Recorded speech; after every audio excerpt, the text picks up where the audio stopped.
So, Elizabeth, tell me how you came to be involved in this new cool anthology series. They sent me the script for Fear itself for the first episode, and I just loved it. I thought the part was so interesting and had so much depth to it for a television show, and it was something completely different than I have ever done before. And the show is kind of completely different than something I've ever seen on network television, and it was great. It was a really wonderful experience. Come on! Come on, keep moving!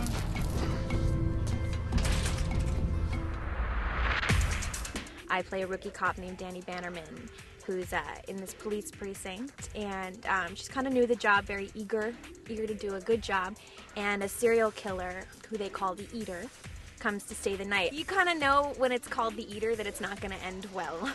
We have a special overnight guest staying upstairs in our holding cell. His name is Dwayne Meller, and he's an eater. He's a what? An eater. I don't want to give away too much, but he definitely has some sort of extra special powers, and he sort of wreaks havoc on our little precinct, and I'm sort of trying to take care of it. So you ever wonder what it tastes like? What? I mean, human flesh. Same as any other meat, I guess. You know, I think it's the power. What is? You know, that gets them off. I think it's the power that gives them the edge.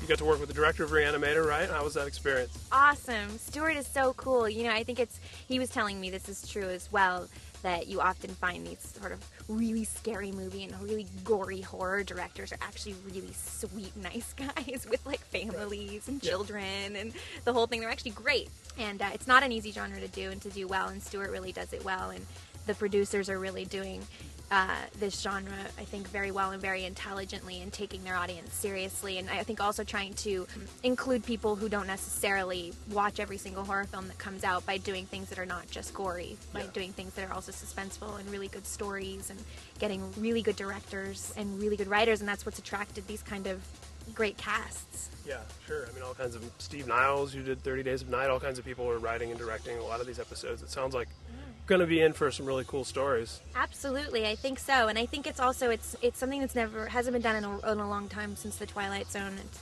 this sort of anthology series where each one is different, and I think it gives the audience a real chance to hook in and see what's going to happen each week, rather than having to sort of follow a storyline and see who's going to be on and see who's writing and see who's directing, and it's really cool.